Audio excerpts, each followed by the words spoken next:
I felt so much cooler as Elliot than I do as myself. I enjoyed every part of it. It was the most enjoyable experience ever. We were in the most beautiful place, and I was literally filming with 2 of my best friends, and literally just Aubrey Plaza and Megan, and yeah, it was all. I thought I was one of the best friends. You're No. And Megan, and okay, best friends plus Megan. Okay, plus yeah.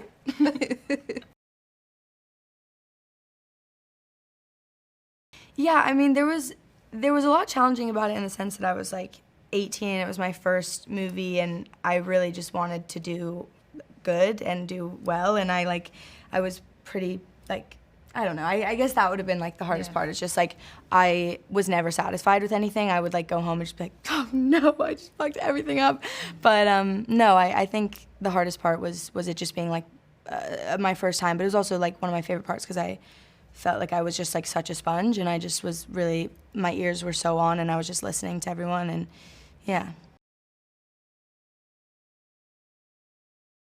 She's like such a mega genius. It's like pretty undeniable, and I only filmed with her in real life for like 5 days, and then the rest was on ADR because we were just like doing phone calls and stuff. But yeah, getting to do any type of acting with her, and much less like any improv or like fun runs, it was pretty life-changing.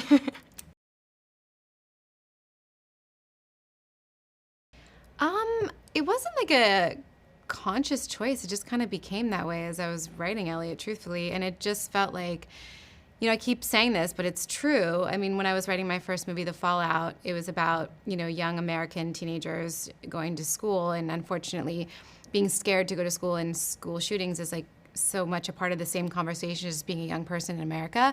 And I felt like coming of age stories, nowadays with Gen Z, although I hate that phrase, like having a conversation about identity just feels inherent to part of the conversation. And I just hadn't seen a character, which I thought was interesting, at 18, who felt very confident in the identity they'd chosen.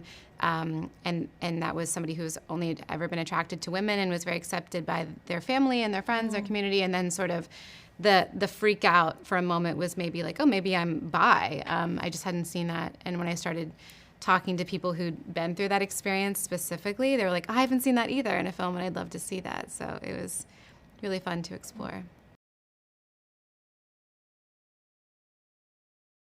Yeah, I mean, I take it really seriously for sure, but I think when I'm going into writing, I'm not trying to write a character that's young. I'm just trying to write a human at the core, which maybe is something that people get. Literally, that's why it lands and why it works, yeah.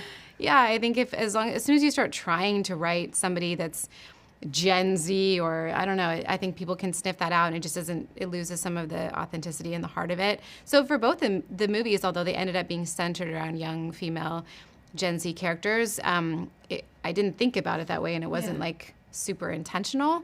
And I feel like with this movie, there's so many little parts of me in each character that I relate to all of them to a degree, but not one of them is a direct, representation of me personally, and I'm sure you feel the same way to a degree. So,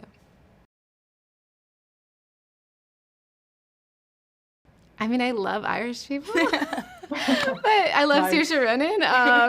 That was just an homage to my love of Saoirse Ronan.